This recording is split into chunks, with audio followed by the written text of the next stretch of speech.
할렐루야. 네, 반갑습니다. 하나님께서 오늘도 우리 모두에게 말씀의 은혜 베풀어 주시기를 주님의 이름으로 축복합니다. 우리는 지난 창세기 1장과 2장을 통해서 하나님께서 하나님 나라를 창조하시고 하나님 나라의 모든 복을 주시면서 그래서 복된 삶을 살도록 하신 은혜를 살폈습니다. 또 3장에 와서는 인간이 죄를 범하고 그로 인한 저주, 죄로 인한 형벌과 심판을 받는 장면까지를 살폈습니다. 하나님의 주되심을 거부하고 스스로 하나님이 되어서 하나님처럼 되려는 것이 죄의 본질이었습니다. 그렇죠? 그렇게 하나님을 부정하고 대적하는 것, 하나님의 말씀을 소홀히 여기고 불순종하는 것, 그것이 죄의 본질이었는데 지금 제가 말씀드린 것, 하나님을 부정하고 대적하는 것과 하나님의 말씀에 순종하지 않는 것을 따로 떼어놓는 분들이 종종 있습니다. 무슨 말이냐면 하나님의 말씀대로 행하지 않는데, 하나님의 뜻대로 살아가지 않는데 자신은 하나님을 부정하고 있지 않다, 나는 하나님을 대적하는 것은 아니다라고 생각하는 것이죠. 여러분 어떻습니까? 하나님 입장에서 참 억울할 것 같아요. 하나님의 말씀은 하나도 행하지 않고 하나님의 뜻대로 행하지 않는데 나를 인정한다고 생각한다는 것이죠. 틀린 생각입니다. 하나님의 말씀대로 행하지 않는 것, 하나님의 말씀을 순종하지 않는 것이 바로 하나님을 대적하는 것이고 하나님을 부정하는 것입니다. 하나님의 말씀을 신뢰하지 않고 자기 마음대로 살아가는 것, 그렇게 하나님이 하나님인 것이 아니라 내가 하나님 되는 것이 바로 죄의 본질입니다. 죄의 결과는 무엇이었습니까? 1차적으로는 하나님을 두려워하는 것입니다. 선악을 알게 하는 나무의 열매를 먹으면 하나님과 같이 될 줄 알았는데, 그래서 하나님과 같이 되고자 하는 마음에 미혹되어서 나무 열매를 먹었는데, 그렇게 하나님의 말씀에 불순종하고 나니, 그렇게 하나님을 떠나고 하나님을 버리고 나니 오히려 하나님의 영광을 잃어버린 수치스러운 자, 부끄러운 자라는 것을 알게 되었어요. 그래서 하나님 앞에서 두려워하여 숨는 존재가 되어버린 것이죠. 뿐만 아니라 이후에 선고되었던 그 모든 심판들을 통해서 하나님께서 베풀어 주셨던 모든 복들을 빼앗기게 되었습니다. 빼앗기게 되었어요. 정확히 말하면 자기가 자기 발로 찬 것이죠. 여자가 저주를 받았고 남자가 저주를 받았으며 땅도 함께 저주를 받았습니다. 땅이 더 이상 인간의 다스림에 순응하지 않습니다. 가시덤불과 엉겅퀴를 내는 거예요. 하나님이 창조하셨던 창조세계의 모든 부요와 아름다움을 잃어버리게 되었습니다. 거기다가 마지막으로 우리 오늘 22절부터 24절을 보면 하나님께서 아담과 하와를 쫓아내시는 내용입니다. 우리가 사람과 사이의 관계에서도 보면 이제 어느 한 연인이 연애를 한다고 했을 때 한쪽에서 이제 막 여러 가지 선물을 줍니다. 서로가 뭐 주고 받겠죠. 이것을 하나님께서 우리에게 주신 복이라고 생각했을 때 이제 우리 안에는 그런 분들 없겠지만 이제 싸우고 나서 이런 분들 계세요. 너 내가 준 거 다 가져와. 다 가져갑니다. 줘요. 그러나 여러분, 사줬던 것을 다 줬어도 그 관계만 유지된다면 언제든지 또 다시 올 수 있는 거잖아요. 그런데 그 관계가 끊어지면 어떻게 됩니까? 진짜로 다 영원히 빼앗기는 것이죠. 하나님께 범죄함으로 인해서 하나님께서 우리에게 주셨던 모든 복들을 다시 가져가셨어. 우리가 우리의 복을 발로 찬 것처럼 모든 복을 빼앗겼지만 하나님과의 관계만 유지된다면, 그 안에만 있다면 얼마든지 다시 그 복을 누릴 수 있을 텐데 어떻게 되었습니까? 쫓아내시는 거예요. 완전히 추방합니다. 23절에 보면 여호와 하나님이 에덴 동산에서 그를 내보냅니다. 24절에 보면 이같이 하나님이 그 사람을 쫓아내시는 거예요. 받은 복들을 다 빼앗겼다고 해도 하나님과 함께 있기만 하면 언제든지 다시 회복할 수 있었을 텐데, 그러한 가능성이 조금이라도 있었을 텐데 하나님 나라에서 쫓겨남으로써 그러한 가능성이 전혀 없게 되었습니다. 그 죄로 인해서 하나님께서 우리에게 주셨던 모든 것들을 다 빼앗기고 결정적으로 하나님마저 잃어버린 존재가 되고 말았습니다. 그러고 보면 사실 성경은 여기서 딱 끝나도 됩니다. 딱 끝나는 게 맞는 것 같아요. 사람을 천지를 창조하시고 사람을 지으시고 모든 복을 주시면서 선악을 알게 하는 나무의 열매 이것만 먹지 말라. 이것을 먹으면 반드시 죽을 것이라 말씀하셨는데 어떻게 했습니까? 먹었단 말이에요. 그러면은 이제 내가 말한 대로 너희를 죽이겠다 하고 끝나면 창세기 4장 갈 것도 없고 이후에 뭐 출애굽기 시작하는 다 갈 것도 없이 여기서 끝나면 누가 억울하다 할 수 있겠습니까, 여러분? 그런데 그렇게 끝나지 않는 거예요. 오늘 말씀의 제목이 구원의 약속인데 하나님을 대적하고 불순종한 아담과 하와를 앞에다 두고 하나님 나라를 잃어버린 그들을 앞에다 두고 뭐라고 말씀하시냐면 다시 하나님 나라를 주겠다. 회복을 약속하시고 구원의 약속을 하시는 장면이 지금 3장에서 죄를 범했는데 저 멀리도 아니고 3장 안에 있다는 겁니다. 3장 안에. 좀 진노가 가라앉고 나서 좀 흥분을 가라앉히고 나서 그 약속을 해주었어도 우리는 얼마나 감격스럽고 감사할 텐데 그 현장에서 구원을 약속하고 계시다는 겁니다. 오늘 그 구원의 약속의 말씀을 살피면서 하나님께서 얼마나 자비로우신지 얼마나 긍휼이 풍성하신지를 다시 한번 깨닫는 저 여러분 되시기를 주님의 이름으로 축복합니다. 첫 번째로 살피고자 하는 본문은 15절입니다. 15절 우리 함께 성경책을 보고 함께 읽어보겠습니다. 15절 내가 너로 여자와 원수가 되게 하고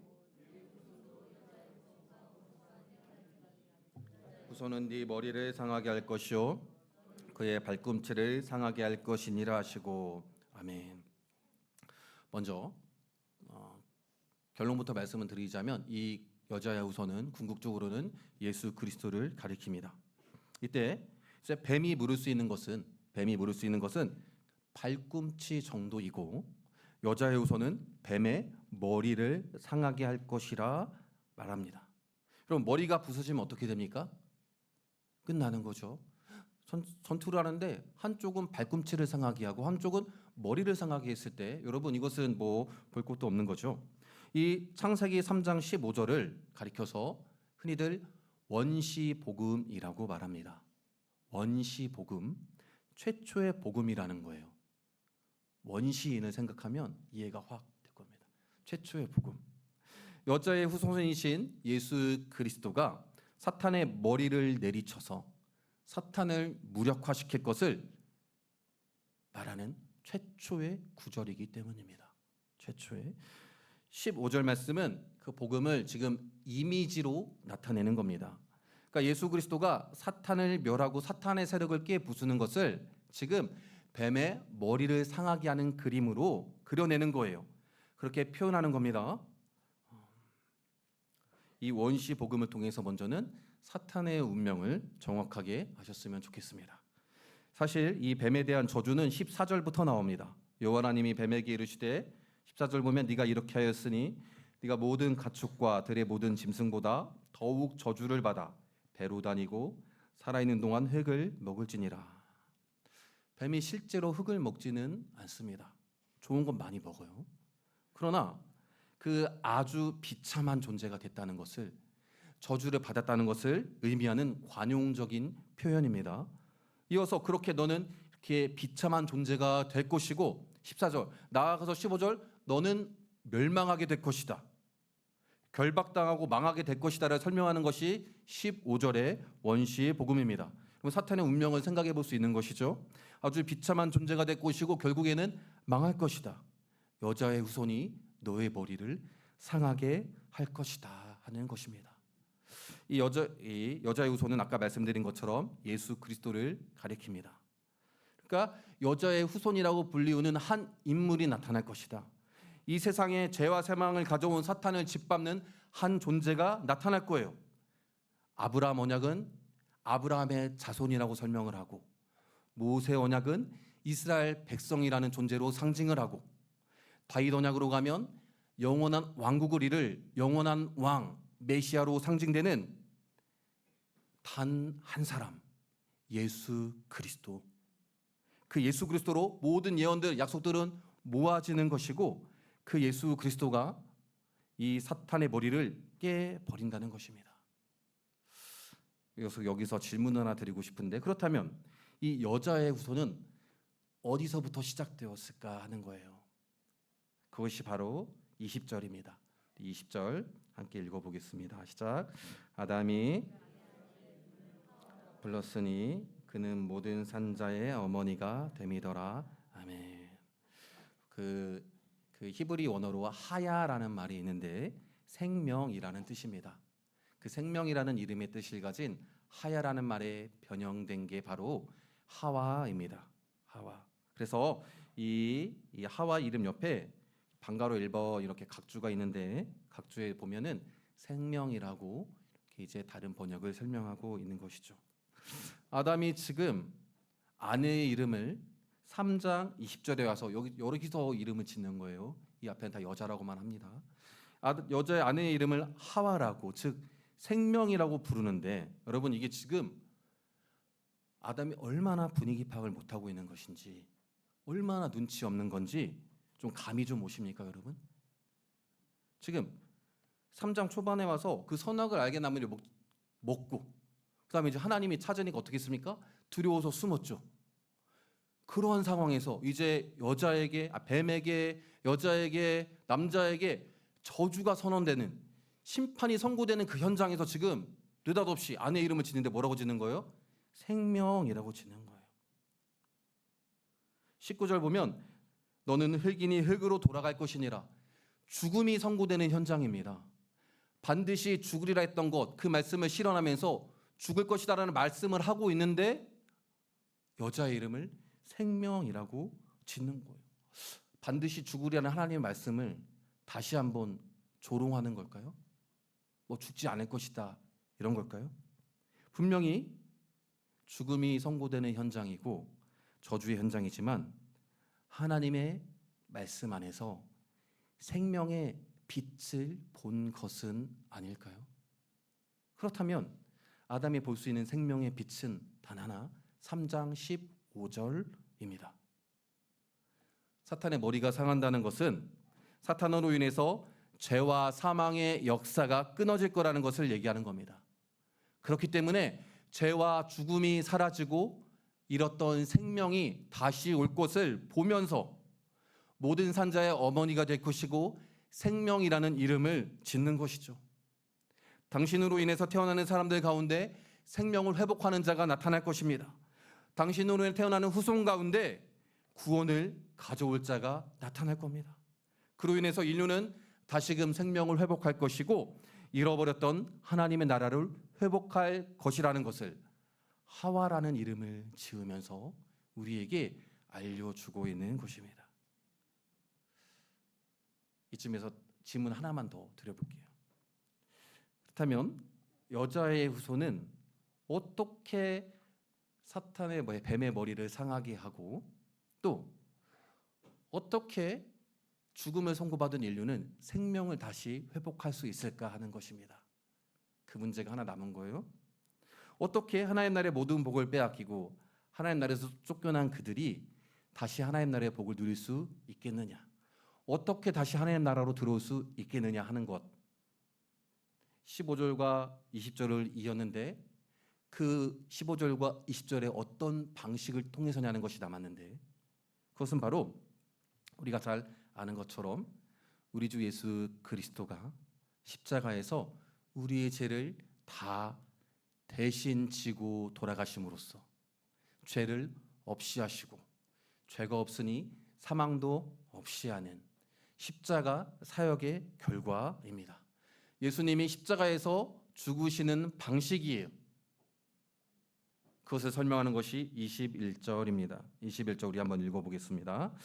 여호와 하나님이 아담과 그의 아내를 위하여 가죽옷을 지어 입히시니라. 아멘. 가죽이라는 것은 어떠한 짐승이 죽어야만 나오는 것입니다. 누군가가 희생해야만 그 죄를 가릴 수 있다는 거예요. 아담과 하와에게 가죽옷을 지어 입히심으로써 그들의 죄와 수치를 가리고 계신 것입니다. 어떤 분들은 이 가죽옷을 지어 입히는 것을 보면서 가죽을 좋아하시는 분들이 또 있고, 일반 원저는 그리고 그 추위와 또 이 그 날카로운 곳 이렇게 딱 피부가 이런 것들로 방해 그것을 보호해주는 것으로 큰 은혜를 받으시는 분들이 있는데 좋아요. 그러나 그 정도만을 얘기하는 게 아닙니다. 지금 우리 2장 24절 보면 화면에 있습니다. 이러므로 남자가 부모를 떠나 그의 아내와 합하여 한 몸을 이룰지로다. 하나님은 사람을 지으실 때에 1장 27절에 보는 바와 같이 남자와 여자를 창조하셨습니다. 남자와 여자로 지으시고 그 남자와 여자가 합하여 한 몸을 이루도록 한 몸으로 살아가도록 하셨습니다. 이 한 몸으로 살아간다는 것은 1장 27절에 보면 하나님이 자기 형상 곧 하나님의 형상대로 사람을 창조하신 것인데요.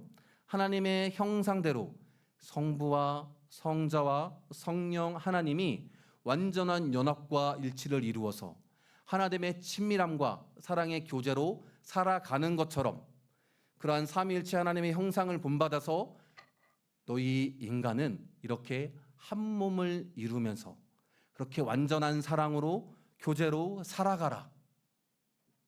그렇게 한 몸을 이룰 때 비로소 온전해지고 한 몸을 이룰 때 하나님의 형상을 제대로 반영하는 것이어서 한 몸을 이룰 때 하나님의 영광을 마음껏 드러내는 존재였습니다. 그렇기 때문에 한 몸을 이룰지로다 24절 맨 밑에 25절 보면 벌거벗었으나 부끄러워하지 않는 것은 한 몸을 이름으로 인해서 하나님의 영광을 하나님의 형상을 마음껏 드러내는 영광스러운 존재였기 때문이에요. 그런데 그들이 죄를 범하자마자 이게 깨어진 것이죠. 인간은 분열합니다. 하나님께서 아담에게 누가 너의 벗었음을 누가 그 열매를 먹지 말라고 네가 먹었냐고 또 누가 너의 벗었음을 알렸냐고 할 때 아담이 뭐라고 대답합니까? 여자로 핑계를 댔죠. 죄의 결과 서로가 서로를 인정하지 않고 서로가 서로를 지배하려고 하는 관계가 되고 말았습니다. 한 몸을 이루는 존재로서의 영광을 잃어버리고 말았어요. 이제 영광은커녕 아주 부끄러운 존재라는 것, 내가 수치스러운 자구나 이것만을 알게 된 것이어서 그래서 깜짝 놀라서 무화과나무 잎을 엮어서 치마로 만들었잖아요. 3장 7절을 보면 이에 그들의 눈이 밝아져 자기들이 벗은 줄을 알고 무화과나무 잎을 엮어 치마로 삼았더라. 그런데 여러분, 그리고 또 8절을 보면 하나님의 소리를 듣고 피하는 존재, 숨는 존재가 되었습니다. 하나님과 함께 거닐고 하나님과 대화하고 교제하던 그들이 하나님을 피해서 숨고 매일매일 숨으며 매일매일 두려워하는 존재가 되었습니다. 여러분, 스스로 종교를 만들어서 아주 높은 수준의 영성을 닦는다고 해도 또 자기의 것을 전부 타인에게 나누어주며 남을 위한 삶을 살아간다고 해도 사람들을 모아서 아주 이상적인 공동체 유토피아를 건설해서 살아간다고 해도 그 모든 것은 스스로 만든 무화과 나무 잎에 불과합니다. 어떠한 방식으로도 어떠한 것으로도 하나님 앞에 나올 수 없는 거예요. 우리가 잘 아는 것처럼 저는 무화과 나무 잎을 보지 못했는데 우리 속으로 받아보니까 무화과 나무 잎을 설명해 주시더라고요. 무화과 나무 잎이 아니더라도 어떤 나무 잎이더라도 여러분 시간이 지나면 어떻게 됩니까? 돌돌 말려오거나 말라가지고 턱 치면 다 흩날려지고 그런 것으로는 가릴 수가 없는 겁니다. 인간은 자신들의 죄와 수치를 가릴 수가 없는 거예요. 오직 하나님이 가려주셔야만 하는 겁니다. 그리고 오늘 21절 보면 여호와 하나님이 아담과 그의 아내를 위하여 가죽옷을 지어 입히시니라. 어떤 짐승이 대신 피를 흘리며 죽었을 것이고 거기서 얻어지는 가죽옷을 하나님께서 친히 지어 입히십니다. 모든 죄와 수치를 가리고 모든 두려움에서 벗어나며 다시 하나님께로 나올 수 있는 그 길을 보여주는 애언적인 계시인 것이고, 여자의 후손이 뱀의 머리를 상하게 하는 방식은 이것이다. 사탄을 결박하고 무력하게 하는 방식은 이것이다. 또 우리가 죽음을 선고받은 자들이 다시 생명을 누리는 방식은 이것이다. 바로 예수 그리스도가 우리의 모든 죄를 대신 받아서 십자가에서 죽으시는 대속의 방식, 구속의 방식, 대신 죽으시는 구원을 약속하고 있는 것입니다. 사랑하는 예언교회 성도 여러분, 창세기 1장부터 3장까지의 말씀을 보면서, 특별히 3장을 보면서 어떤 이들은 여전히 궁금해합니다. 하나님은 왜 선악을 알게 하는 나무를 만드셔서 이 모든 문제를 자초하시는가? 그러나 여러분, 이것에 대한 것은 따로 설교 한 편을 했기 때문에, 그러나 여러분, 이 말씀을 깊이 생각해 볼 때에 우리가 해야 하는 질문은, 제대로 된 질문은 이것이어야 할 것입니다. 하나님은 어떻게 이렇게 하나님을 대적하고 이렇게 죄를 범하는데도 하나님은 왜 어떻게 구원하려고 하십니까? 오늘 아까 찬양대의 찬양도 하나님의 은혜로 이 쓸데없는 자 왜 구속하는지 난 알 수 없도다. 하나님 왜 그렇게 예수 그리스도를 희생하면서까지 이들을 구하려고 하십니까? 어떻게 또 한 3박 4일이 지난 것도 아니야. 죄를 범한 그 현장에서, 그 죄를 낱낱이 밝히고 심판하는 그 현장에서, 그 더럽고 추한 죄의 현장에서 구원을 약속해 주십니까? 오늘날을 살아가는 저와 여러분이 가져야 하는 것도 똑같은 질문일 것입니다. 하나님은 왜 나 같은 자를 위해서, 하나님은 왜 우리 같은 자를 위해서 독생자 예수 그리스도를 죽게 하셨습니까? 성경의 대답은 하나입니다. 이것밖에 없어요. 사랑하셔서. 근데 이것도 이해가 되지 않습니다. 이 자리에 계신 부모님들, 어떤 사랑하는 자가 있어서 내 자식을 대신 희생할 수 있습니까? 설명이 안 되는 거예요. 오늘 본문을 보면 아담과 하와가 범죄하자마자 인류의 가장 어두운 그 3장이 채 끝나기도 전에 그들에게 죄를 묻고 심판을 선고하시는 그 현장에서 구원의 은혜를 또한 선포하신다는 말씀입니다. 그렇게 막 죄를 범하다가 갑자기 마음이 약해져서 딱해 보이셨던 걸까요? 그런 거라고 말하기 어렵습니다. 성경의 대답은 창세전부터 우리를 택하시고 우리를 사랑하셔서 구원하기로 작정하셨다는 것이 성경의 대답입니다. 인간을 처음 창조할 때부터, 아니 창조하기 전부터 어떤 일이 있어도 너를 구원하겠다. 어떠한 일이 있어도 네가 하나님 나라의 복을 누리는 것을 내가 절대로 포기하지 않겠다. 작정하셨던 것입니다. 이게 성경 전체의 증언입니다. 사랑하는 예언교회 성도 여러분, 창세기 3장 전체를 보면서 이 하나님의 끝없는 사랑, 설명할 수 없는 놀라운 은혜와 자비를 바라보실 수 있었으면 좋겠습니다. 하나님 어떻게 이렇습니까? 하나님 이게 말이 됩니까? 어떻게 구원을 약속하십니까? 어떻게 사탄의 꾀에 빠져서 나를 지으시고 지금까지 나를 있게 하신 그 하나님을 의심하고 단번에 하나님의 말씀을 부정해버린, 자기 스스로 하나님처럼 되려고 한 자를 어떻게 하나님 용서하십니까? 여러분 지금도 다르지 않습니다. 아담처럼 마음껏 교만해져서 내가 하나님인 것처럼 저도 그렇고 여러분도 그렇고 하루하루를 살아갑니다. 이 시대에 선악을 알게 하는 나무 열매를 계속해서 먹고 있는 자들이 우리들 아닙니까? 하나님 그런 우리를 위해서 어떻게 그렇게 용서하시고 사랑하시며 은혜와 자비를 베풀어 주십니까? 하는 것이죠.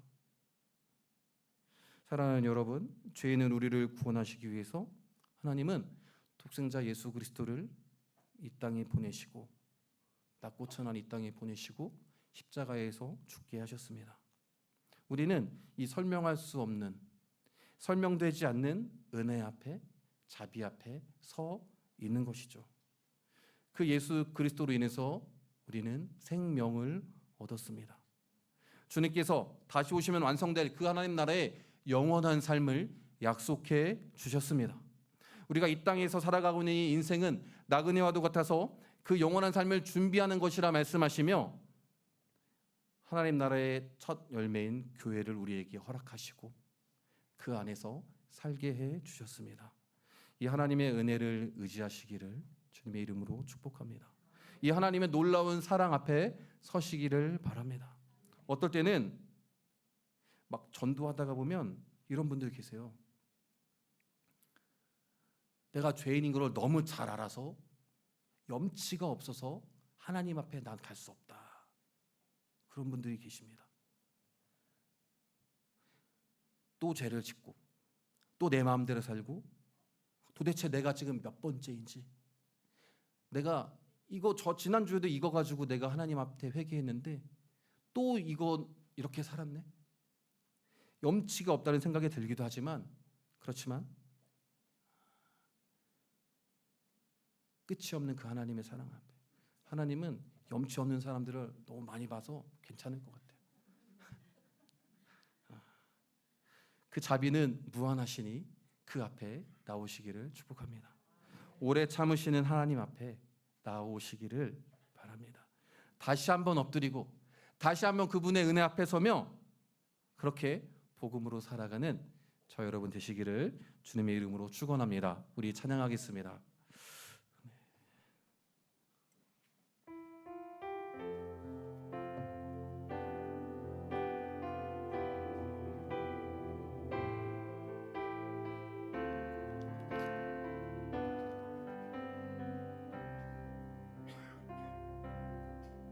많은 이들 말하고 많은 이들 노래는 하지만 정작 가진 않는 길, 두려운 생각보다 많이 힘들고 험한 길보단 그저 말로만 가려기에 점점 멀어져만 가네. 내게 생명 주었던 그 길 점점 이용하려 하네. 내게 사랑 주었던 그 길 다시 복음 앞에 내 영혼 선해. 주님 만난 그때 나 다시 돌아가 주님께 예배 드리며 다시 십자가의 길 걸으리. 많은 이들 말하고 많은 이들 노래는 하지만 정작 가진 않는 길, 두려운 생각보다 많이 힘들고 험한 길보단 그저 말로만 가려기에 점점 멀어져만 가네. 내게 생명 주었던 그 길 점점 이용하려 하네.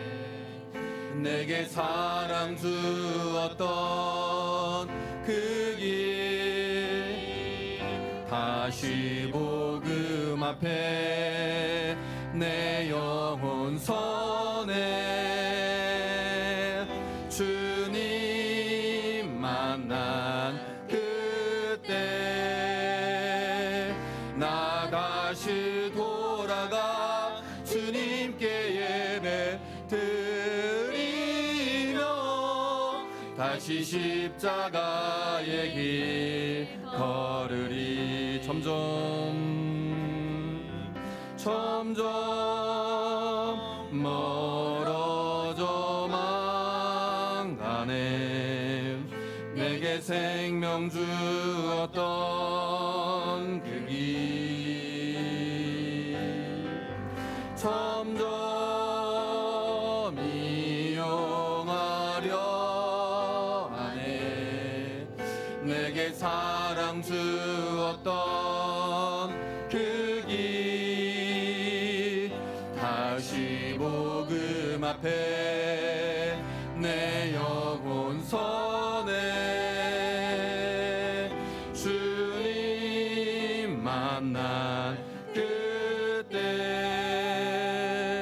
나 다시 돌아가 주님께 예배 드리며 다시 십자가의 길 걸으리. 다시 복음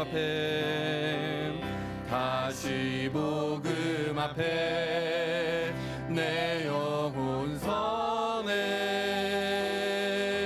주님 만난 그때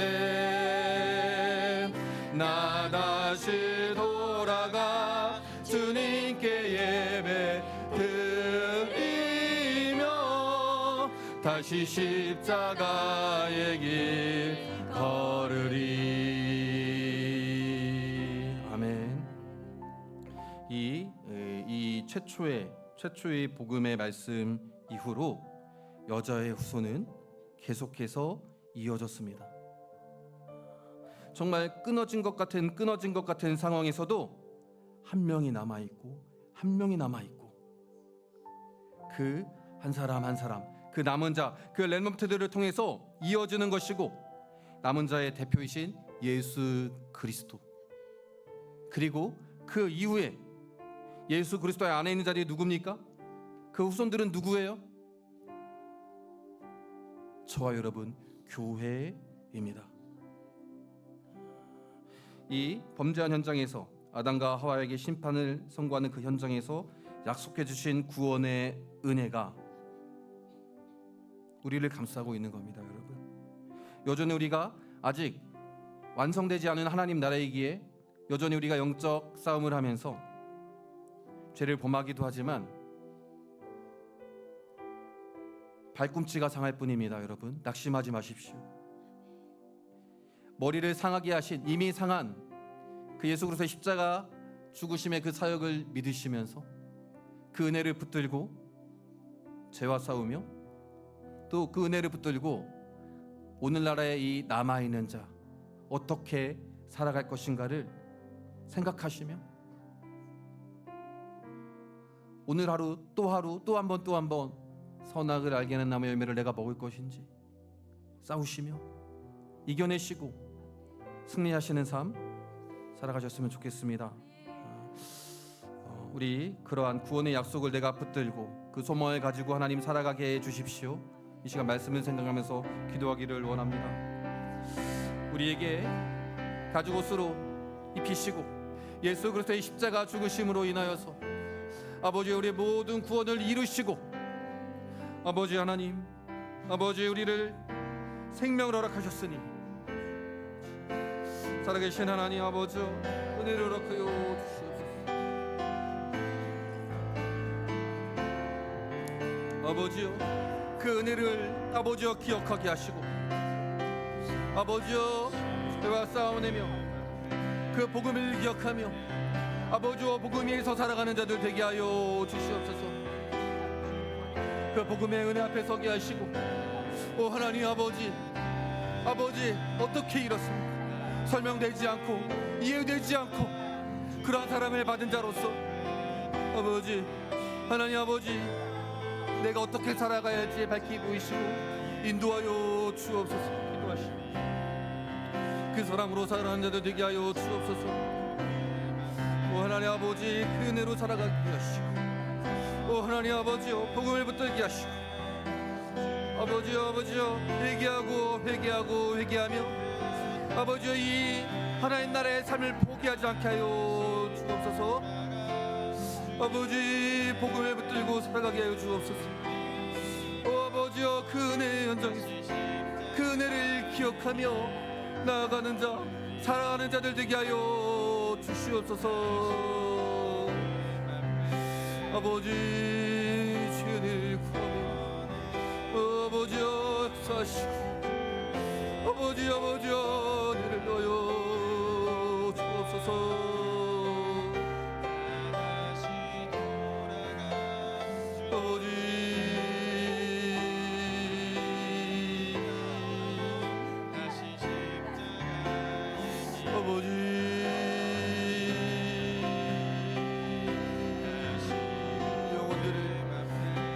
한 영혼을 하나님 굽어 살펴 주옵소서. 믿어지게 하시고 하나님 그 복음의 빛으로 밝혀 주시옵소서. 아버지여, 내 심령을 쪼개고 아버지여, 내 영혼을 주 앞에 맡겨드리며 하나님 아버지여 받아주시고 내 약속 앞에서, 그 회복의 약속 앞에서, 그 내 말씀 앞에서 살아가게 하여 주시옵소서. 주여,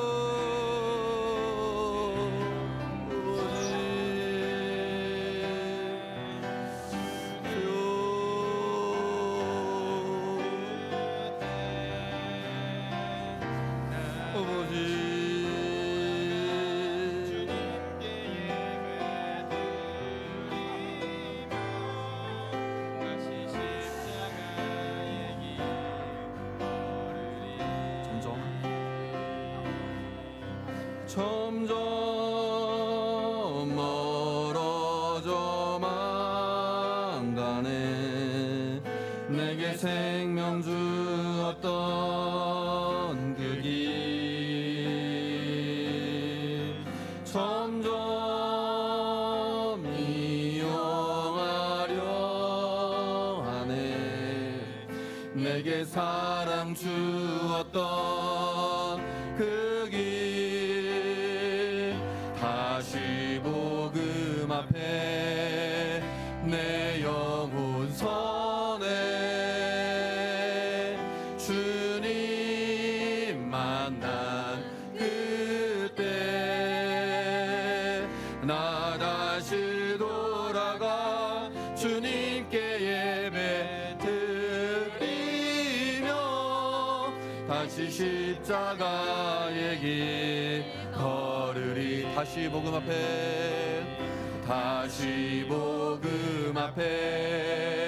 내 영혼 선에